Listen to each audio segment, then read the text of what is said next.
போனால் போதும் இப்படிலாம் சொல்கிறதுலாம் உண்டு. பார்த்துருக்கீங்களா?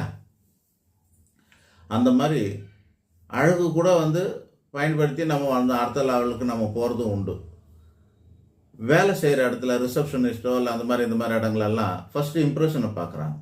எவ்வளோ திறமை இருந்தாலும் சில பேரை நல்ல திறமைசாலி, குள்ளமாக கருப்பாக நல்லா சவுட்டாக இருக்காங்கன்னா அவ்வளோ சீக்கிரம் வேலை தர மாட்டுறானுங்க. இல்லைங்க இந்த இடத்துக்கு வேணாங்கன்றாங்க. பேக் எண்டில் ஒன்றும் வேலை செய்யலாமான்றாங்க. டெலிகாலராக ஃபோனில் அதில் இதில் வேலை செய்கிறதுக்கு கொடுக்குறாங்க. நேரடியாக கொடுக்க மாட்டுறாங்க. ஆக அது கூட ஒரு முக்கியமானதாக பக்கப்படுகிறது.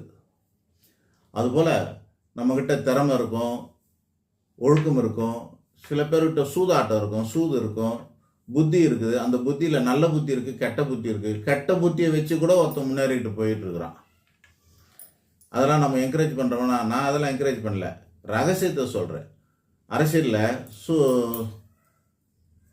புத்திசாலித்தனமோ குறுக்கு புத்தித்தனமோ சாணக்கியத்தனமோ ஏதோ ஒரு பேரை வச்சுட்டு நான் அவன் பாட்டு வளர்ந்து போயிடறானா இல்லையா? எப்படி ஜெயிக்கிறாங்க? எல்லாருமே நேர்மையை ஜெயிச்சிடறாங்களா? நேர்மை 100% தான் ஜெயிக்க முடியாதுங்க. இதுதான் யதார்த்தமான உண்மை. 100% தங்கம் ஆபரணமாக ஆகிறதே கிடையாது. அதில் கொஞ்சம் கலப்பு சேரும்போது தான், அந்த கலப்பு தான் ரகசியமே. அந்த கலப்பு தான் வாழ்க்கையில் ரகசியமே இருக்குது. ஆக ஒருத்தனுடைய திறமை அல்லது அவனோட புத்தி, அவனோட அறிவு, அழகு, கல்வி, கலை, வித்தை, வாக்கு, வன்மை, தைரியம், இந்த மாதிரி ஏதோ ஒன்று இருக்குங்க. ஒவ்வொரு மனசுலேயும் இருக்கும், ஒவ்வொரு மனிதன்கிட்டே இருக்கும். ஒரு உழைப்பு இருக்கலாம். சமீபத்தில் எப்போ ஒரு 6 மாதத்துக்கு முன்னாடி ஒரு நியூஸ் பார்த்தேன். நான் ஏதோ பயணம் பட்டுட்டு இருக்கும்போது ஒருத்தர் வயசானவர் பஸ்ஸில் நினைக்கிறேன், பஸ்ஸில் இருந்தோம், ரொம்ப சீரியஸ் ஆகி அப்படியே விழுந்திருக்காரு. பக்கத்தில் உட்காந்துருவாருங்கிட்ட ரொம்ப அன்பாக பேசிட்டு வந்திருக்கிறாங்க.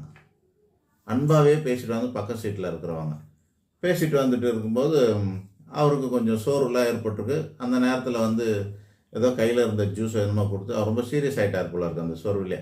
அப்போ ஒரு ஜூஸ் ஏதோ கொடுத்து அவரை குழைக்கிற மாதிரி பல்ஸ் எல்லாம் இறங்கி போச்சு, 50க்கும் கீழெல்லாம் போயிடுச்சான். அப்போ ஜூஸை கொடுத்து தேத்தி எல்லாம் பண்ணியிருக்காரு. பார்த்தா அவர் ஒரு யாருமே சொந்த பந்தம் இல்லாத ஒரு பணக்காரர். நிறைய சொத்து இருக்குது. ஒரு சொத்து அவங்களுக்கு எழுதி கொடுத்துட்டார். என்ன இருந்தது அவங்கக்கிட்ட? அன்பு இருந்தது. அடுத்தவங்களுக்கு ஆதரவாக பேசக்கூடிய தன்மை இருந்தது. பக்கத்து சீட்டில் உட்காந்துருக்கவங்கிட்ட நல்லா அன்பாக பேசிக்கிட்டு இருந்திருக்காங்க.